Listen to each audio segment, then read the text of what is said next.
Sa mga maiinit na balita ngayong tanghali. Mary Jane Veloso parating na sa Pilipinas bukas ng umaga. Mga kaanak humihiling na makita muna ito bago dalhin sa detention facility. Mary Jane Veloso isa sa ilalim muna sa 5 araw na quarantine pagdating sa bansa ayon sa Bureau of Corrections.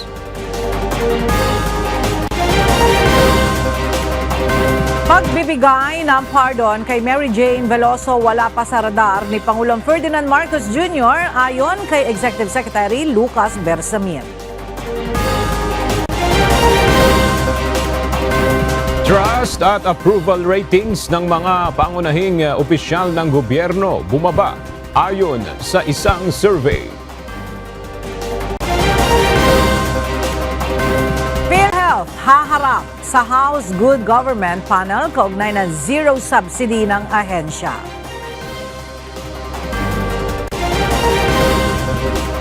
At Philippine Offshore Gaming Operator o POGO sa Island Cove ininspeksyon ng DILG, PNP, PAOK at PAGCOR. Operasyon itinigil na.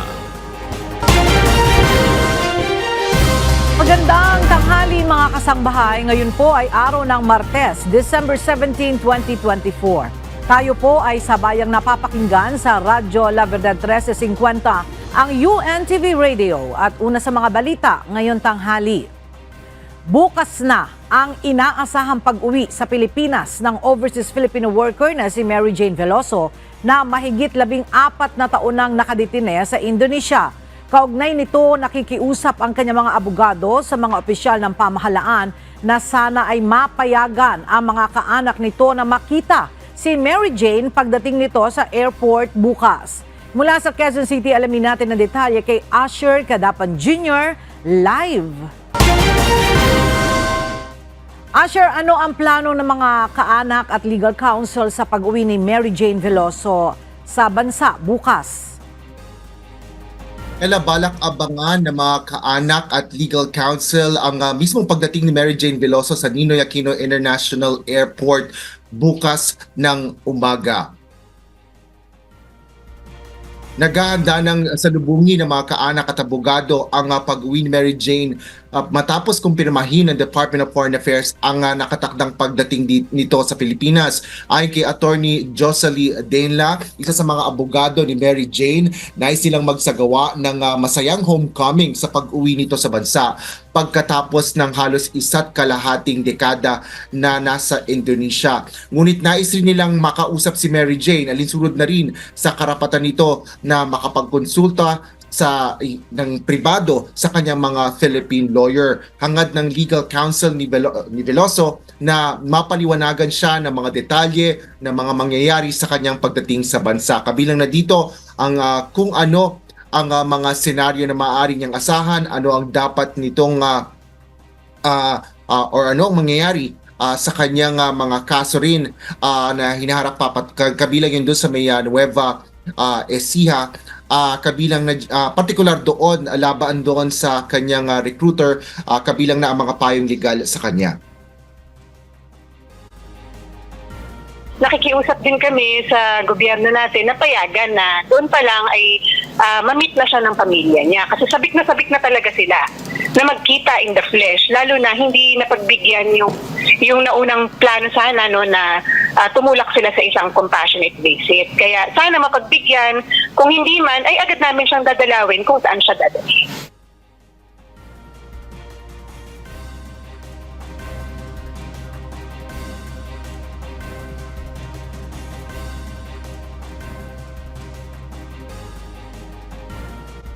Sa Correctional Institute.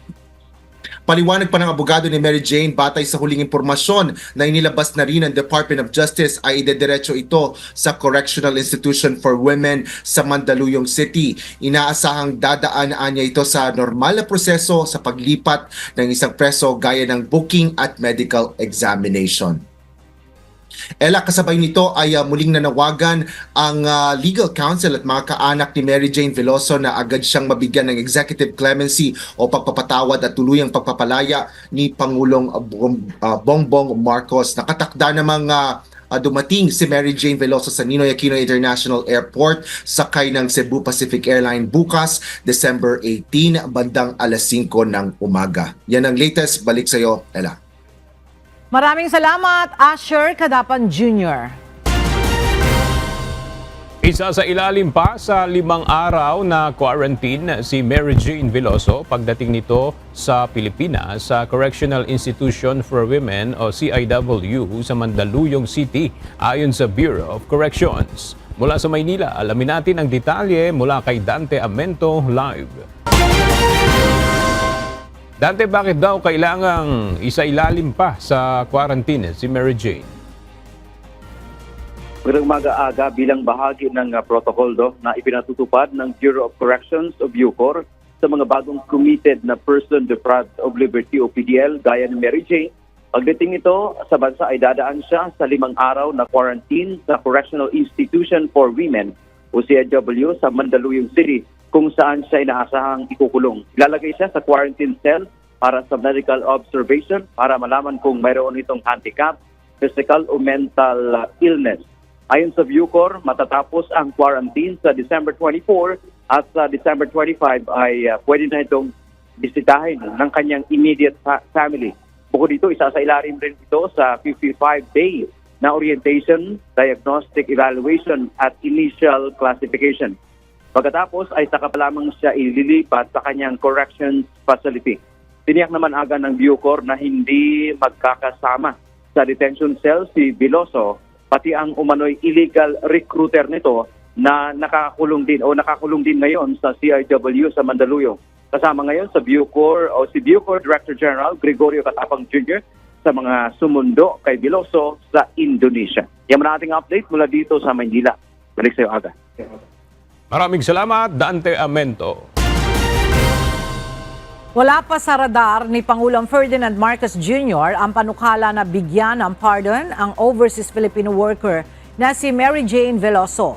Ayon kay Executive Secretary Lucas Bersamin, sa ngayon ay wala pa silang masasabi ukol sa posibleng mangyari kay Mary Jane. Sa ngayon ay prioridad anya muna ng Pangulo ang ma-repatriate si Veloso nang walang anuman delay. Ayon sa Department of Foreign Affairs, nakatakdang ibiyahe si Veloso pauwi ng Pilipinas bukas, December 18. Nagkaroon ng pagbaba ang trust at approval ratings ni na Pangulong Ferdinand Marcos Jr. at pangalawang Pangulo Sara Duterte. Ito ay base sa inilabas na 2024 end-of-year survey ng Publicus Asia.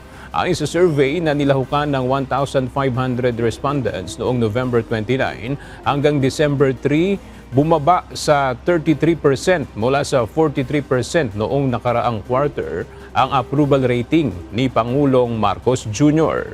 Gayun din ang kanyang trust rating na bumaba sa 23% mula sa 32% noong nakaraang quarter.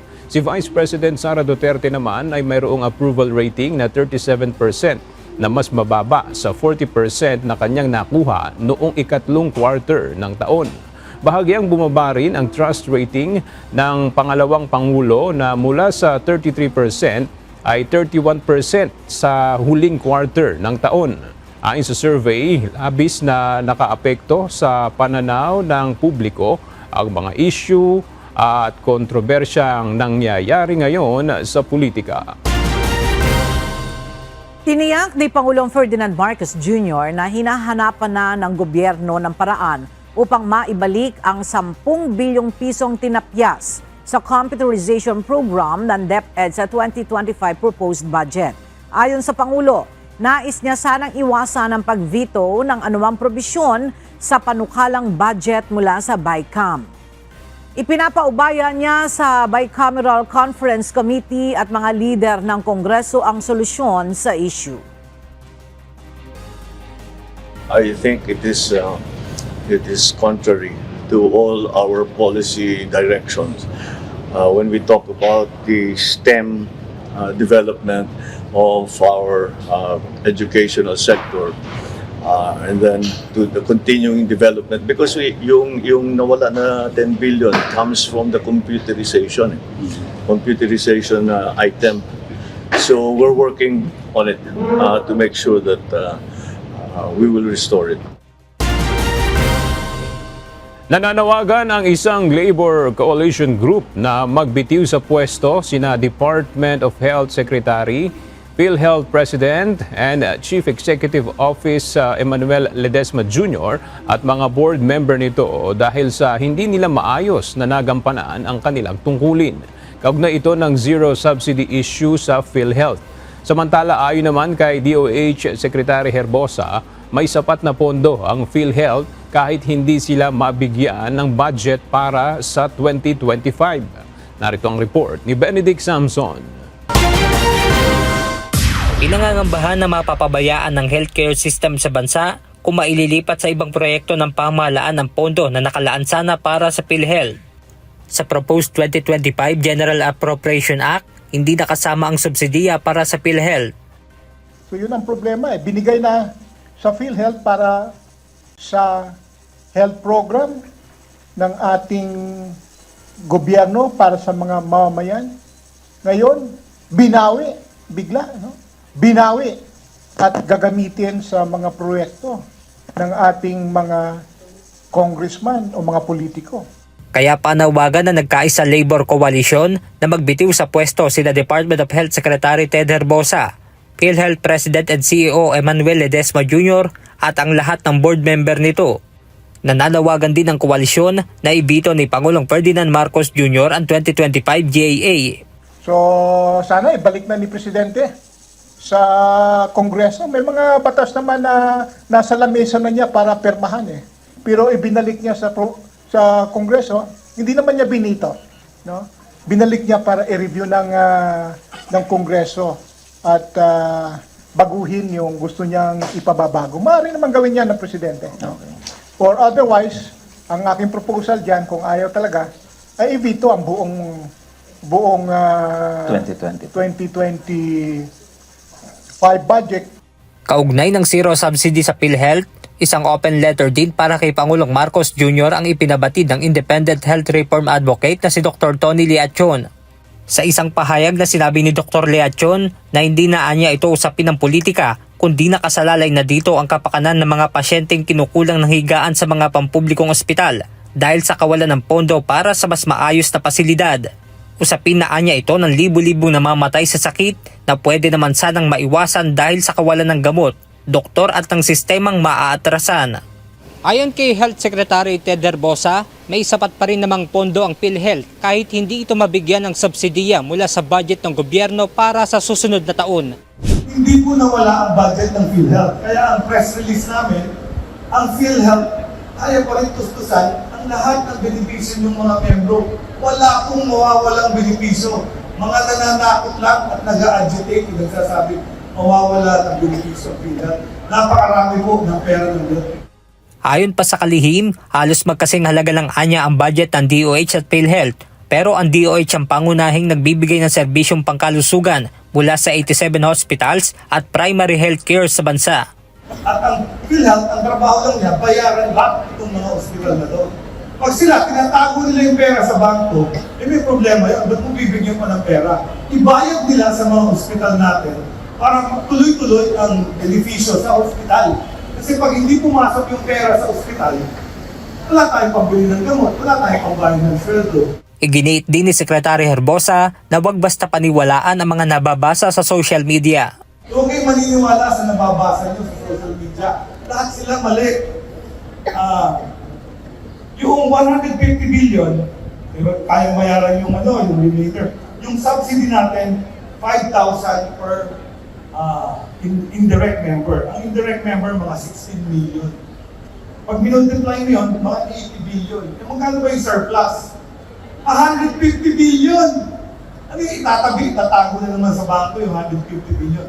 Benedict Samson, UNTV News and Rescue. Diyos ang aming sandigan, serbisyo publiko ang aming pinahahalagahan. Haharap ang Philippine Health Insurance Corporation of PhilHealth sa House Good Government and Public Accountability mamayang hapon. Kaugnay ito ng zero subsidy ng pamahalaan sa 2025 national budget ng state health insurer. Mula sa House of Representatives, makibalita tayo kay Rosalie Coz live. Rosalie, ano ba ang posisyon ng mga kongresista kaugnay ng zero subsidy sa PhilHealth? Ela, suportado ng ilang kongresista ang zero subsidy mula sa gobyerno sa 2025 budget ng Philippine Health Insurance Corporation o PhilHealth. Ito ay dahil anila maraming dapat ayusin sa pangasiwa ng pondo ng PhilHealth, lalo na yung para sa mga benepisyo ng mga pasyente. Sapat din umano ang reserve fund ng PhilHealth hanggang sa susunod na taon. Ang inalis na pondo mapupunta umano sa specialty health centers. Mamayang 1:00 ng hapon nakatakdang humarap ang mga opisyal ng PhilHealth sa House Good Government and Public Accountability Panel kaugnay ng zero government subsidy nito sa 2025 budget. Batay sa inaprubahang bersyon ng 2025 General Appropriations Bill ng Bicameral Conference Committee, tinanggal ang nasa 74.43 billion pesos na halaga ng subsidiya mula sa pamahalaan sa susunod na taon. Marami ang kumukwestiyon sa desisyong alisin ang subsidiya sa PhilHealth.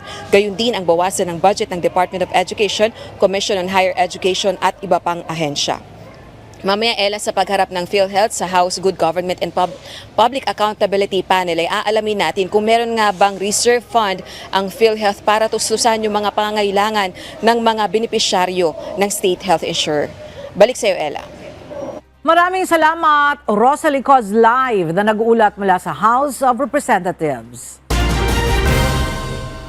Nananawagan ang bagong alyansang makabayan na mag-reconvene ang Bicameral Conference Committee upang maibalik ang bersyon ng 2025 General Appropriations Act bago tinapyas ang pondong inilaan sana sa PhilHealth, Department of Education at National Irrigation Administration.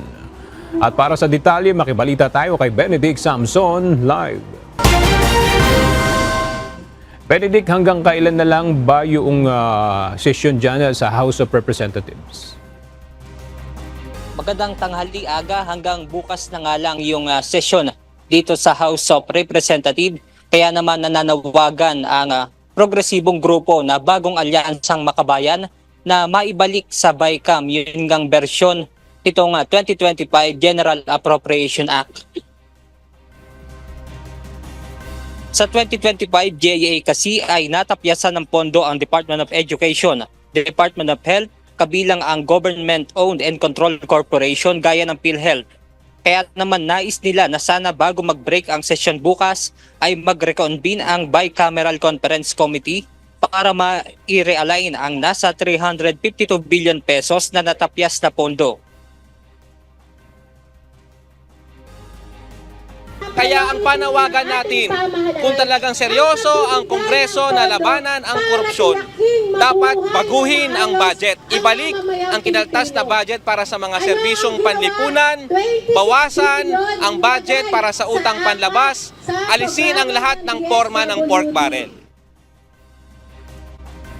Hiling din ng grupo na mabuwag ang nasa 4.6 billion pesos na confidential at intelligence fund ng Office of the President at ang nadipand na 26 billion pesos na AKAP o ang abot kamay ang pangarap program ng Department of Labor and Employment. Umaasa nga, Aga, itong progresibong grupo na sana ay madinig yung kanilang hinaing bago nga matapos itong sesyon. At yan muna ang ating update mula rito sa House of Representatives. Balik sa inyo dyan, Aga. Maraming salamat, Benedict Samson. Iginiit ni House Assistant Majority Leader, Tingog Party List Representative Jude Asidre, na para sa infrastructure improvement ng Kamara ang dagdag na pondong 17 billion pesos sa susunod na taon ng House of Representatives.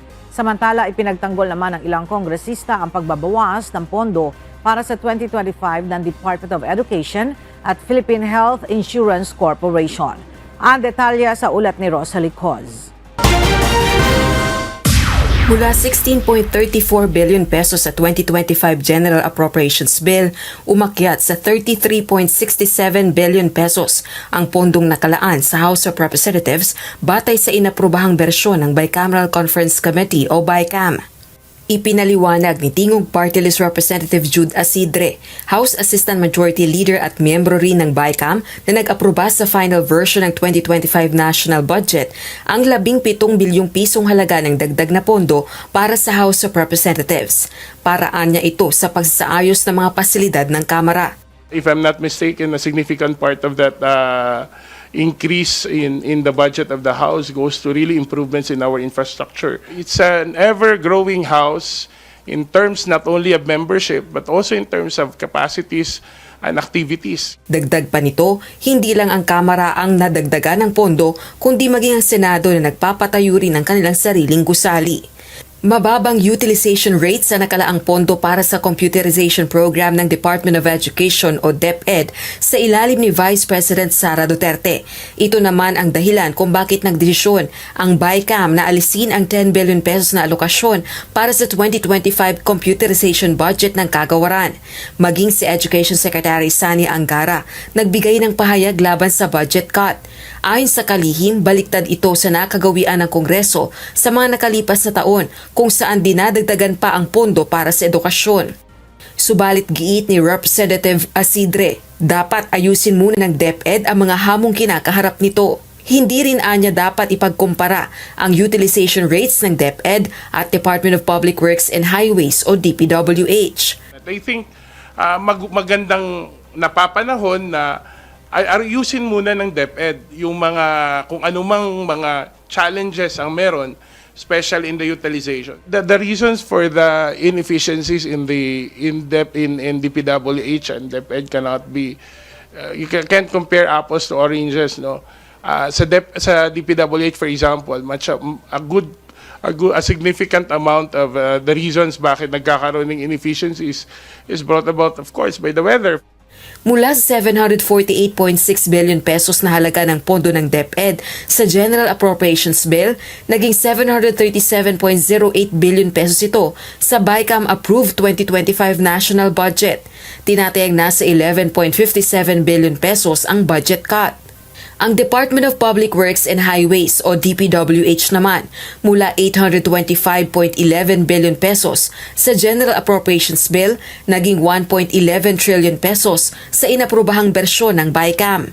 Giit ni Nasambales 1st District Representative Jefferson Conghun, House Assistant Majority Leader, at La Union 1st District Representative Paulo Ortega, House Deputy Majority Leader, kung susumahin ang budget allocation para sa edukasyon, pinakamataas pa rin nito sa pambansang pondo.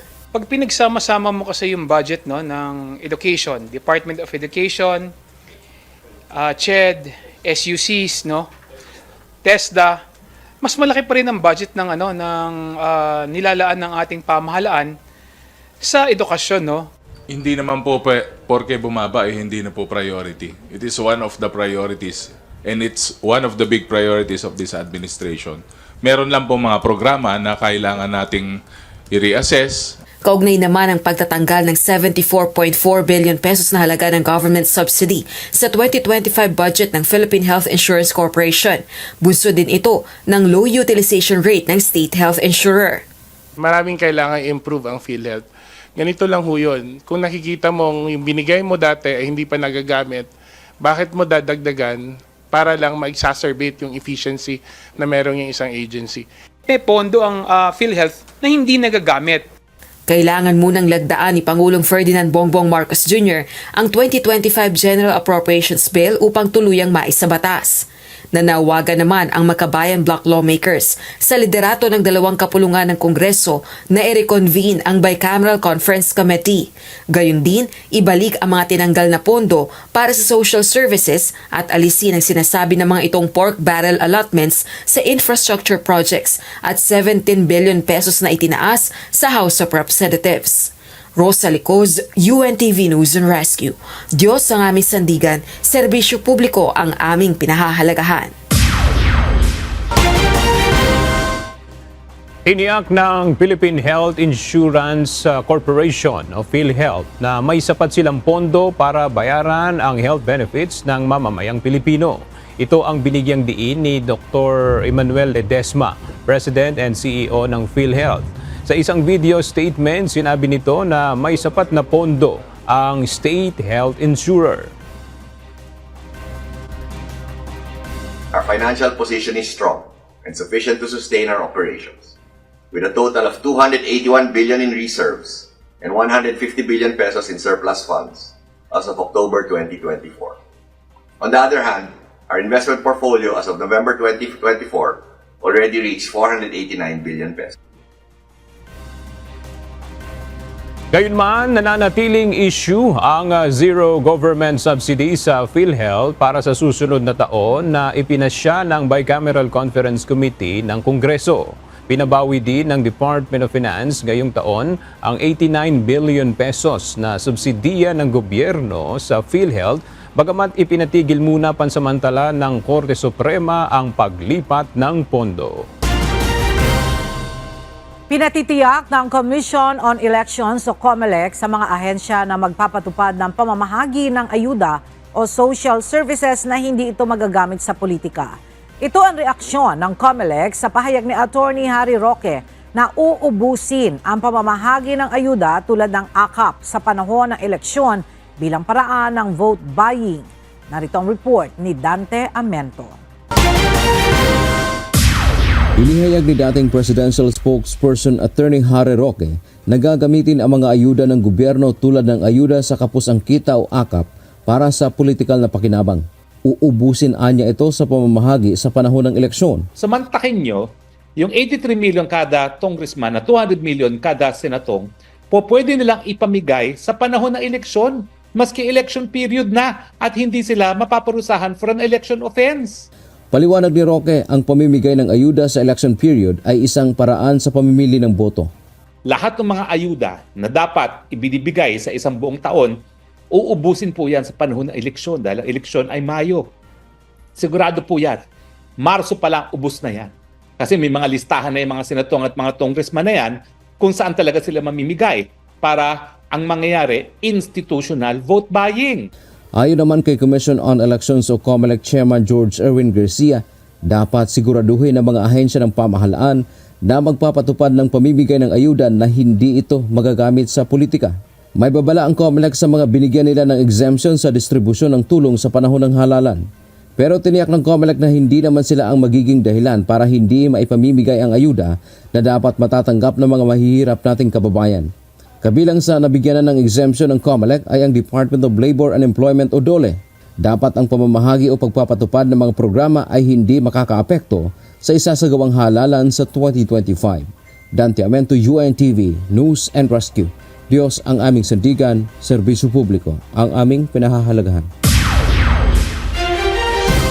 Inaasahan na ng pamunuan ng Parañaque Integrated Terminal Exchange ang posibleng pagdagsa ng mga biyahero sa darating na Biyernes, December 20 para sa mga uuwi ng probinsya at luluwas ng Maynila para sa holiday season. Ayon sa pamunuan ng terminal, posibleng umabot sa nasa 3 milyong mga pasahero ang dadagsa sa PITX hanggang sa January 6. Mula sa PITX, alamin natin ang detalye kay JP Nunez live. JP, ano na ang mga paghahandang ginagawa ng PITX para sa inaasahang bulto ng mga pasahero ngayong nalalapit na ang holiday rush? Kagaya ng palaging ginagawa ng pamunuan ng Parañaque Integrated Terminal Exchange, ngayon pa lang ay meron ng mga nakadeploy na police personnel dito sa loob ng terminal para sa pagpapanatili ng seguridad. At sa ngayong araw ng Martes ay yung mga pasahero ay hindi pa naman ganong karami at regular pa yung bilang ng mga pasahero na dumadating dito sa terminal at kakaunti pa yung mga pauwi ng kanilang mga probinsya.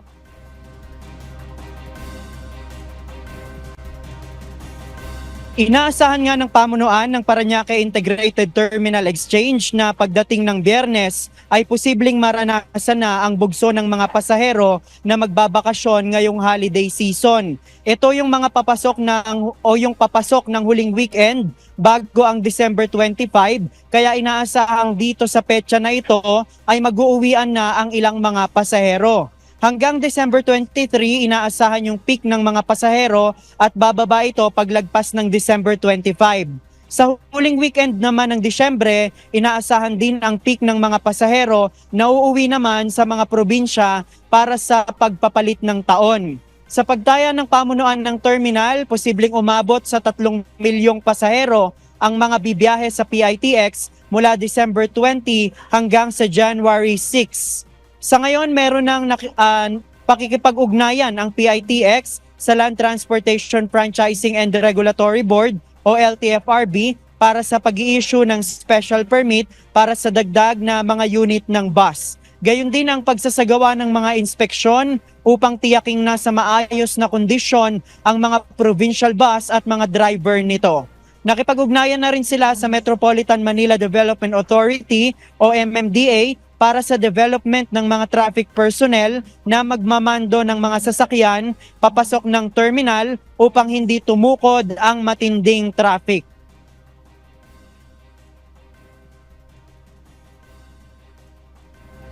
Aga inaabisuhan ng pamunuan ng PITX yung mga biyahero na kung maaari ay planuhin yung kanilang mga biyahe at bumili na ng ticket ng mas maaga kaysa dun sa schedule ng kanilang pagpunta dito sa terminal at i-check din yung social media pages ng PITX para naman makita yung mga updates. At may pakita lang natin yung sitwasyon dito ngayon. Kakaunti pa lang yung mga pasahero at regular pa yung bilang ng mga yung foot traffic dito. At dito sa area na to, meron ng mga police personnel na nakabantay para nga panatilihin yung seguridad dito sa area na ito. At inaasahan na bago mag-weekend ay mas marami pang police yung duty dito sa loob ng terminal. Sa ngayon, yan muna ang ating latest live mula dito sa PITX. Balik sa'yo, Aga. Maraming salamat, JP Nunez. Inaasahan ngayong linggo ang pagdagsa sa mga pantala ng mga pasaherong uuwi sa mga probinsya. Kaya't may paalala at nagbigay pa ng ilang tips ang Philippine Ports Authority sa ating mga kababayan para sa isang ligtas na pagbiyahe ngayong holiday season. Para sa detalye, makibalita tayo kay Ryan Lacanlale live. Dante, o Ryan, ano-ano ang tips na yan ng PPA para sa mga kababayan nating bibiyahe ngayong holiday season? Ella, laging alamin ang lagay ng panahon at ugaliing i-check ang schedule ng biyahe ng sasakyang barko. Huwag magdala ng mga ipinagbabawal na dalhin sa pantalan gaya ng mga matutulis na bagay. Huwag kalimutang magsulat sa manifesto, laging makinig sa paalalang pangseguridad. Maging pamilyar sa mga exit ng barko para sa emergency at maging kalmado kapag mayroong sakuna. Ilan lamang yan, Ella, sa mga paalala ng Philippine Ports Authority ngayong linggo na inaasahang dadagsana naman ang mga pasahero sa iba't ibang pantalan sa bansa. Inihahanda na rin ng PPA ang kanilang mga tauhan upang tiyakin na mayroon silang sapat na manpower sa mga pantalan kapag o sa pagluwas ng probinsya ng marami nating mga kababayan. Sa ngayon, Ella, ay nagsasagawa ng surprise drug test ang PPA sa kanilang mga empleyado, maging ito man ay contractual o regular employee, para matiyak na nasa maayos na kondisyon ang kanilang mga kawani. Ang mga empleyado na magpa-positive sa drug test ay maaaring matanggal sa trabaho at makakasuhan ng administratibo. At yan muna ang latest mula dito sa Quezon City. Balik sa iyo, Ella. Maraming salamat, Ryan Lacanlale. Muling nagpaalala ang Land Transportation Franchising and Regulatory Board o LTFRB na dapat bigyan ng 20% discount ang mga senior citizen, persons with disability at mga estudyante kahit pa sa panahon ng holiday o bakasyon. Ayon sa ahensya, ang mga operator at driver ng mga pampublikong transportasyon ay maaaring mapatawan ng multa o parusa kapag lumabag dito. Narito ang report ni JP Nunez. Merong natatanggap na mga report ang Land Transportation Franchising and Regulatory Board o LTFRB sa mga commuter na may mga transport network vehicle services at public utility vehicles ang hindi nagbibigay ng 20% discount sa mga entitled na pasahero. Kasama sa report ang mga TNVS na walang option para maging discounted fare ang mga pamasahe ng mga senior citizens, person with disabilities at mga estudyante. Gayon din ang mga bus driver at jeepney driver na hindi kinikilala ang mga ID ng mga estudyante. Dahil dito, binigyang diin ng ahensya na ang 20% discount sa mga seniors, PWD at estudyante ay 24/7 sa buong taon.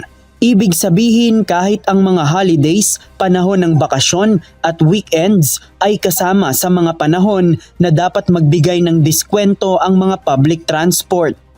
Nakasaad dito sa Republic Act No. 9994 o ang Expanded Senior Citizen Act of 2010 at Republic Act 7277 o ang Magna Carta for Disabled Persons.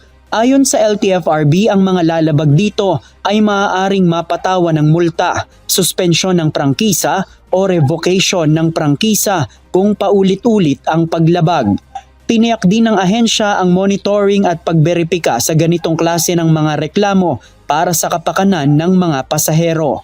Hinikayat naman nila ang mga commuter na isumbong ang mga public transport operators at drivers na hindi nagbibigay ng 20% discount. Kailangan lamang ibigay sa ahensya ang mga detalye gaya ng plaka ng sasakyan, oras ng insidente at resibo o screenshot bilang mga supporting evidence. Maaaring mag-report sa hotline number ng LTFRB na 1342 o kaya naman sa kanilang mga official social media accounts. JP Nunez, UNTV, News and Rescue. Diyos ang aming sandigan, serbisyo publiko ang aming pinahahalagahan.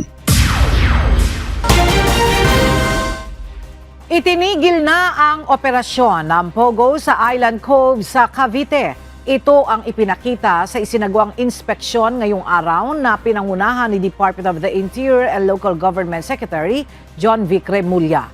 Ayon kay Secretary Remulla, noong isang buwan pa tumigil sa operasyon ang Pogo sa Island Cove.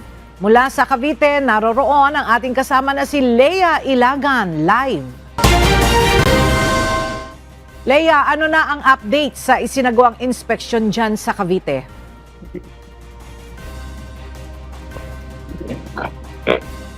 Pogo compound dito sa Island Cove, Cavite. Maging ang mga quarters na tinutuluyan ng mga empleyado ng Pogo ay bakante na rin. Sa sinagawang inspeksyon na pinangunahan ni DILG Secretary John Vic Remulla kasama ang Philippine National Police, PAOK at PAGCOR, sinabi nito na nasa 30 ektarya ang Pogo compound na mayroong 57 na gusali.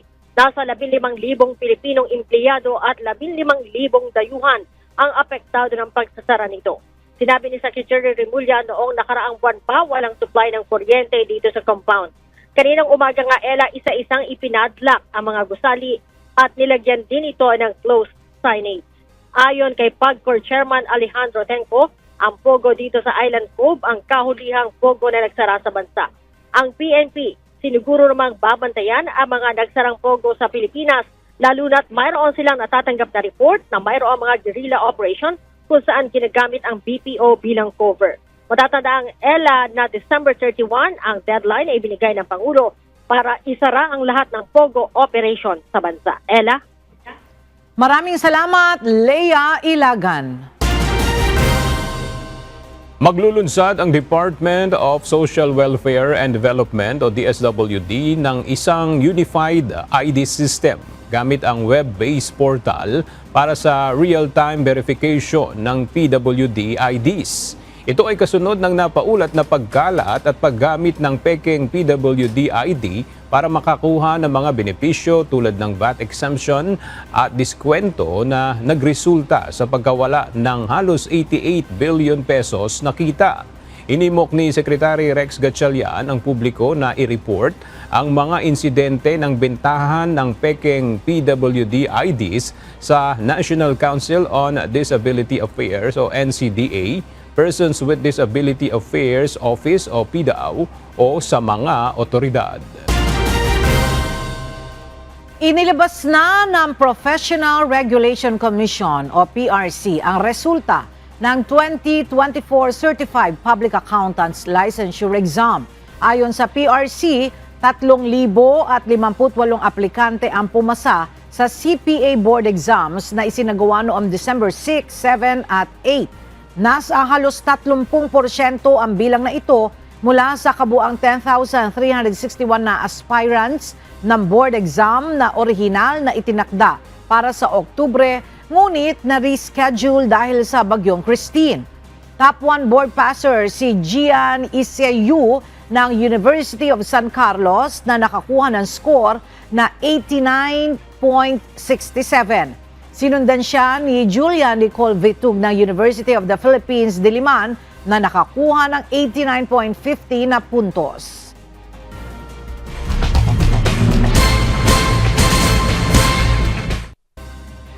Binigyan ng paunang lunas ng UNTV News and Rescue ang isang motorcycle rider na bumangga sa isang mini truck na nakaparada sa gitna ng kalsada sa may Monumento EDSA, Caloocan. Sinaklolohan din ng UNTV NAR ang mga naaksidente sa Tanawan City, Batangas at sa mga bayan ng Pangil at Calamba sa Laguna. Ang detalye sa ulat ni Lizelle Nael.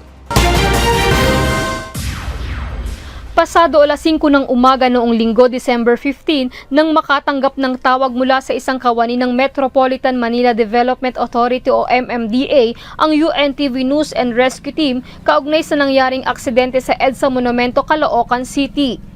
Nakaupo na sa gutter sa gilid ng kalsada nang madatna ng team ang biktima na si Brian Jason Brutas, 35 anyos, residente ng Gen T. De Leon, Valenzuela City.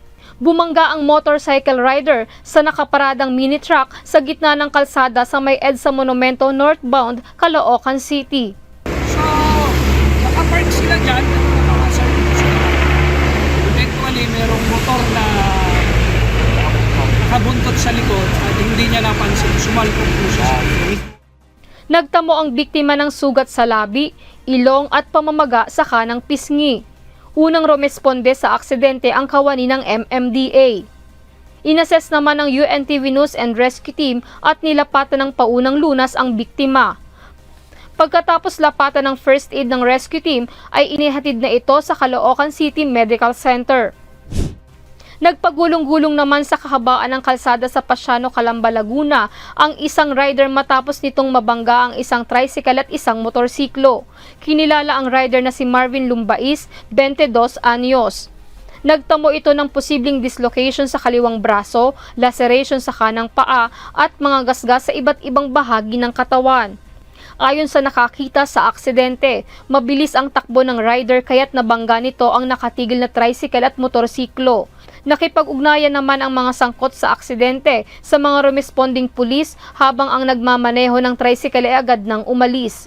Saktong napadaan ang UNTV News and Rescue Team sa pinangyarihan ng aksidente, kaya naman agad na nilapatan ng grupo ng pangunang lunas ang mga sugat na natamo ng rider. Inendorso siya ng grupo sa CDRRMO Calamba habang ang kanyang motorsiklo ay nasa pangangalaga naman ng Public Order and Safety Office o POSO. Tinulungan din ng UNTV News and Rescue Team ang rider na kinilalang si Joel Cunawan, 47 anyos, na nadaanan sa Barangay 216 Tanawan, Batangas, mag-aalas 5 ng umaga noong Linggo, December 15. Sumemplang ang rider dahil nakatulog umano siya habang minamaneho ang kanyang motorsiklo. Tumama ang mukha ng rider sa kalsada kaya't nagtamo ito ng hiwa at gasgas sa mukha at ilang bahagi ng katawan. Kaagad namang nilapatan ng paunang lunas ang rider, ngunit tumanggi na itong magpadala sa ospital. Sugatan din ang isa pang rider na nadaanan ng UNTV News and Rescue Team sa Pangil, Laguna, pasado 1:00 ng hapon noong Linggo. Nagtamo ang rider ng sugat sa paa, tuhod at kamay na kaagad namang nilapatan ng paunang lunas ang UNTV News and Rescue Team. Ayon sa rider, may sumabit sa kanyang kaliwa na kapwa motor, kaya siya bumangga sa dalawang kotse na nakaparada sa tabing kalsada. Iniimbestigahan na ng mga otoridad ang insidente. Lizelle Nael, UNTV News and Rescue. Diyos ang aming sandigan, serbisyo publiko ang aming pinahahalagahan.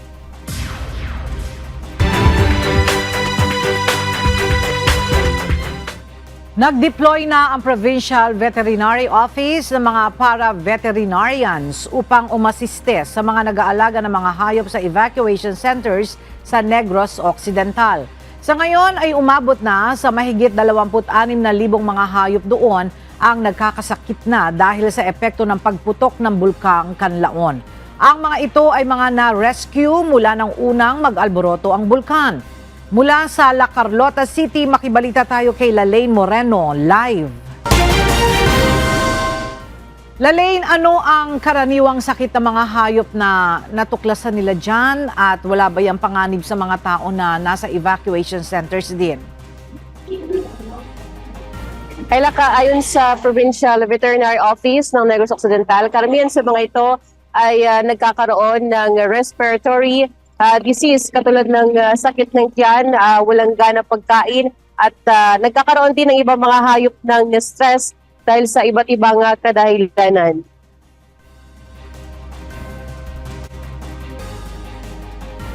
Ang mga ito ay mga alagang hayop na na-rescue sa mga lugar ng Baguio City, La Carlota City, Pontevedra, Murcia at La Castellana.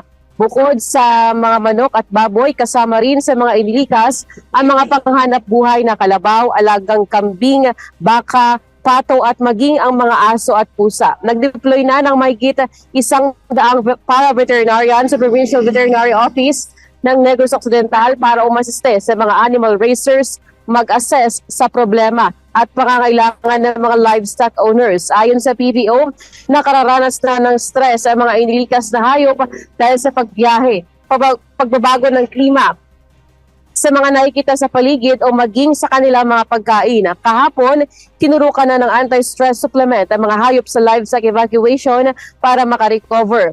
Namahagi rin ng PVO ng mga vitamins at mga gamot sa mga sugatang hayop. Base sa latest bulletin ng PHIVOLCS na nakalipas sa 24 na oras, 4 na beses na bumuga ng abo ang bulkan na tumagal ng 6 hanggang 35 minuto na may taas na 75 meters. Nakapagdala din ng ahensya ng 32 volcanic earthquakes. Samantala, hindi inaalis ng PHIVOLCS ang posibilidad ng muling pagsabog ng bulkang Canlaon sa mga susunod na araw. At ayon niya sa PHIVOLCS ay mas malakas pa ito kumpara sa December 9 na volcanic eruption. Yan muna ating balita mula rito sa La Carlota City. Balik sa iyo, Ella. Maraming salamat, Lalaine Moreno. Idineklara na ang state of calamity sa Barangay Matinik Lopez, Quezon dahil sa pagbitak ng lupa.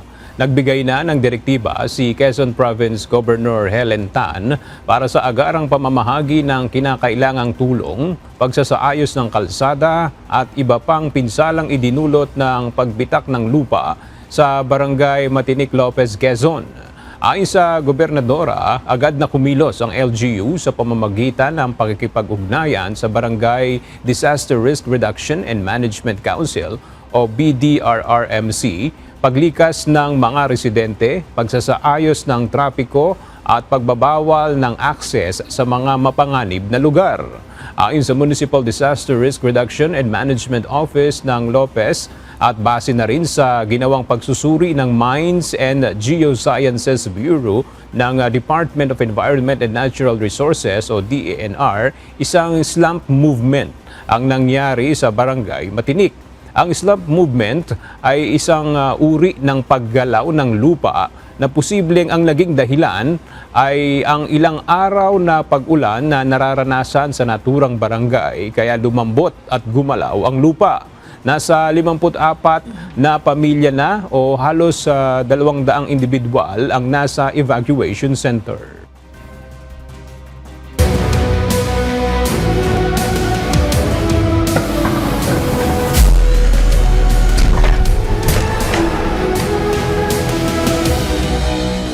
Hindi umubra ang gunners ng PNP responders para patumbahin ang Ombudsman Graft Busters sa kanilang bakbakan sa pagpapatuloy ng eliminations ng UNTV Cup Season 11. Samantalang naunsyami naman ang dapat sana ay panalo na ng Senate Defenders dahil sa last quarter run ng DA Foodmaster, habang nagwagi ang Judiciary Magis kontra sa AFP Cavaliers. Para sa detalye, narito ang balita ni Bernard Dadies.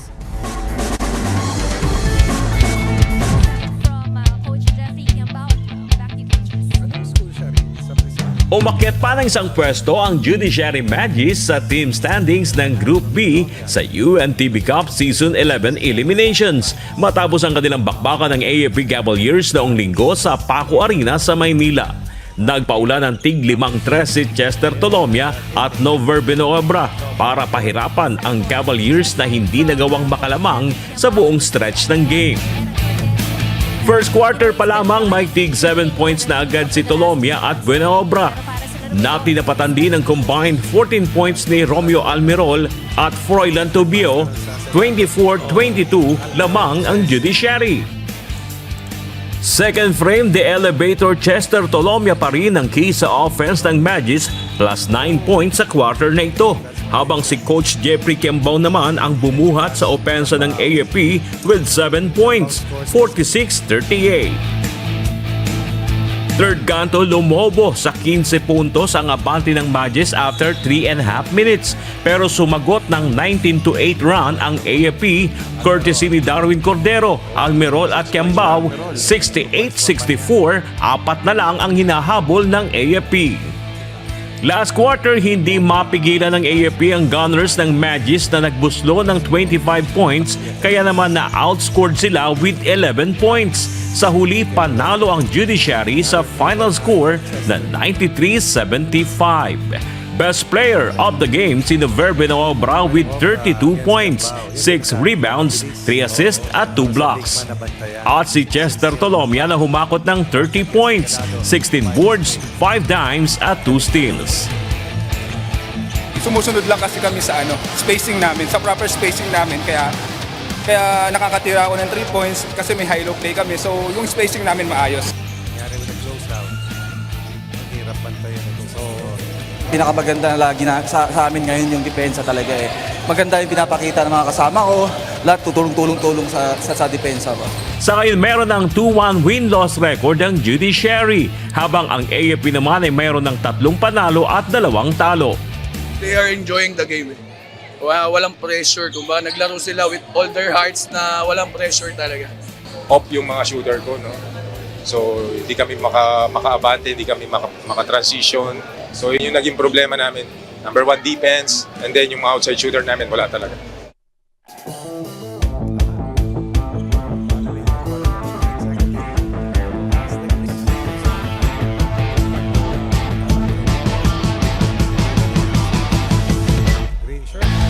Ibinaon naman ng Agriculture Food Masters ang Senate Defenders sa kanilang sagupaan sa second game, pero bago yan tinambakan ng 10 points ng Senate ang DA sa first quarter, 11-21.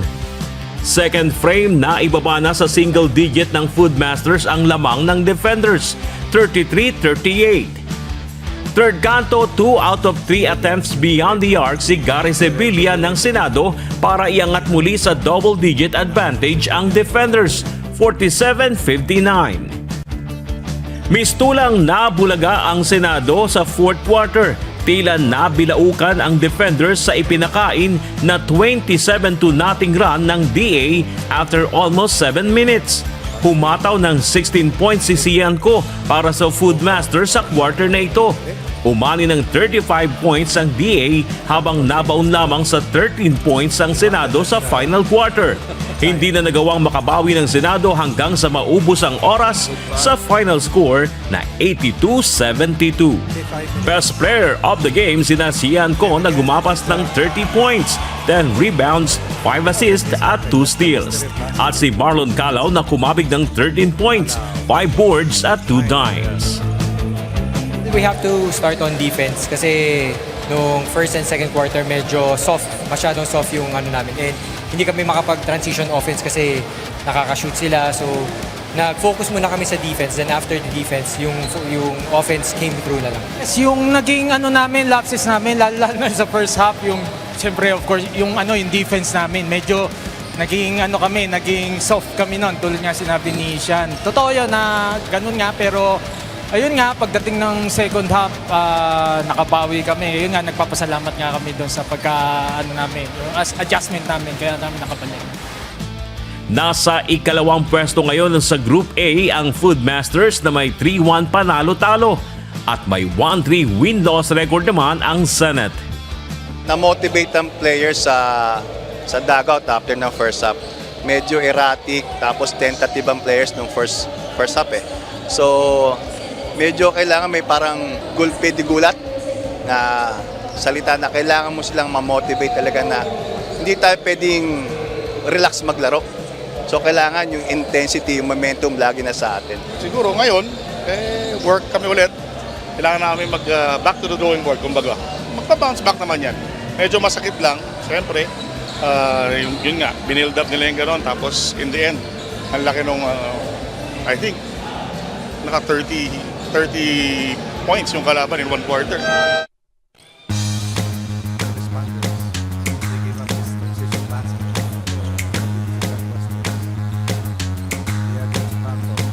Nananatiling matatag ang Ombudsman Grabbuster sa number 1 spot sa team standing ng Group A na may malinis na 5-0 win-loss record. Hindi umubra ang puwersa ng PNP responders sa kanilang banggaan na nagtapos sa score na 71-59. Pinangunahan ng opensa ng Grabbusters ni Paul Ladja na humakot ang 15 points, tig 3 rebounds at assist at 6 na steals. At si Carlo Gatmaitan na kumamada ng 11 points, 8 boards at 2 steals. Hindi namin iniisip na number 1 kami. Basta kung ano yung nasimulan ng team namin, yun lang yung ginagawa namin. Talagang kailangan namin i-focus yung sarili namin, lalo na dun sa mga sinasabi ng mga coach namin. Diniin na namin sa depensa. Nilimit namin yung outside shooting nila. Magagaling yung guards ng PNP, takbo ng takbo. Hawak ng Ombudsman ang solong liderato sa Group A, habang ang PNP naman ay nasa ika-5 pwesto na may 1 panalo at 3 talo. Tuloy pa rin ang mga practices namin. Mahirap kasi, pangat na kami, hindi kami pwedeng mag-slow down. At I'm sure lahat ng makakalaban namin teams, nasa peak na rin eh. Kaya dapat mas lagpasan pa namin o i-double time pa namin yung hard work namin. Kailangan namin mag-bounce back, kailangan namin manalo sa remaining 2 games. Bernard Daddy's UNTV News and Rescue. Diyos ang aming sandigan, serbisyo publiko ang aming pinahalagahan.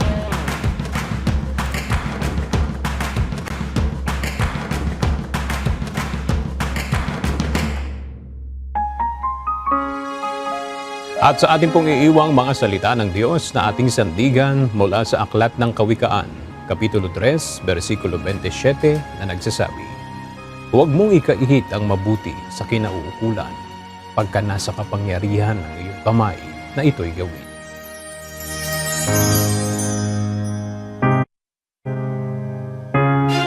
Balitang aming tinutukan at inaksyonan dahil sa aming pagbabalita, una, ang pagkalinga sa kapwa. UNTV CE News, may balita saan mang panig ng daigdig. At dito sa UNTV, Diyos ang aming sandigan, serbisyo publiko ang aming pinahahalagahan. Magandang tanghali.